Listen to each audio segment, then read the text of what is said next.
Hey YouTube, I'm back. I know I haven't been making any videos in a long time, actually in almost a year, but I've actually just been really busy with work, and I actually just moved into a brand new apartment within the last month, so I've just been really busy dealing with that. But I actually will be making some new videos very soon, so keep an eye out for those.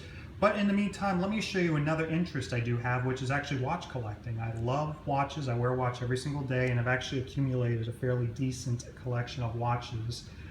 Some people might not think it's that decent of a collection, but for right now, for me, it's actually a fairly decent collection. So let me show you what I have. So the first and most expensive watch I have is a Rolex Milgauss. Most people usually get a Rolex, usually get a Datejust or a Submariner, but I did get the Milgauss just to get something a little bit different with a green sapphire crystal and the orange lightning bolt second hand, which I think is really interesting.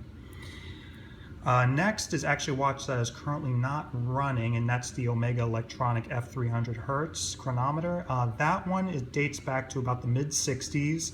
I do have the original box and papers for this watch. Unfortunately, it's currently not running. It actually has to be sent out to Switzerland, back to Omega. Unfortunately, the parts are not that readily available, and probably due to the age, and also it's kind of an interesting movement, so most watch repair places wouldn't have the parts for that watch. Very cool watch though. Next is another watch that's currently not running, which is my dad's old dress watch, which is a Concord steeplechase in 18 karat gold and stainless steel. It's a quartz, so it just needs a battery replacement, so I'm probably going to do that in the next few days.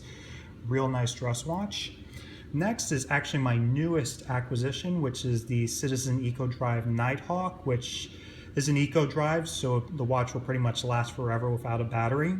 Nice stainless steel case. Actually, I think it's the largest watch I currently own.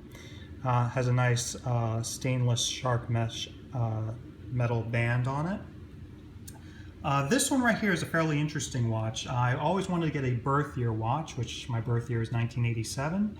So I decided to get an Omega. Omega is my favorite brand. So this is an Omega art collection. Kind of has a minimalist look. Kind of looks like an upside down Movado. But the reason why they call it an art collection is on the back of these watches, which they're all limited edition watches. This is number 339 out of 999. They had different artists design the case backs for these watches, and this one happens to be a Paul Thullman, of course made in 1987, my birth year, and it still has the original Omega leather strap on it. It's a really nice watch, a little bit small for my wrist, but really interesting watch from my favorite watch brand. Next is my oldest watch as far as the length that I've owned it. I bought this watch back in 2005. This is a Seiko SNP 007, also known as the Couture Kinetic. This is another watch that pretty much doesn't need a battery. Pretty much you can shake it and the watch will pretty much last forever. Has a lot of nice complications on it. It's actually I think it's an annual calendar if I'm not mistaken, but I could be wrong about that. It's got a day, date, and month function. Also calculates right here for leap year, which it is a leap year this year, which is a really cool watch. Has a few dents and dings and scratches on it, so I'm going to get that watch cleaned up fairly soon.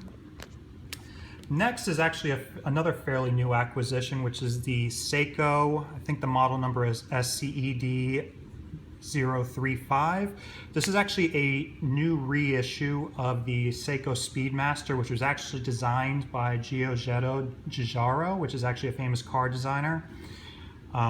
This watch is actually nicknamed the Ripley because it actually was worn by Ellen Ripley in the Aliens movie. If you actually look at her wrist, you actually will see this watch worn by Ripley, and it has kind of that retro 80s design on it. It's actually a chronograph quartz. Really cool watch. This is actually a limited edition, and this is number 601 out of 3000. And these were not sold in the US, these were a Japanese exclusive. These next three are all Vostok Amphibias. These are really cool Russian military diving watches. worn by, I'm sure, Russian special forces or other military units.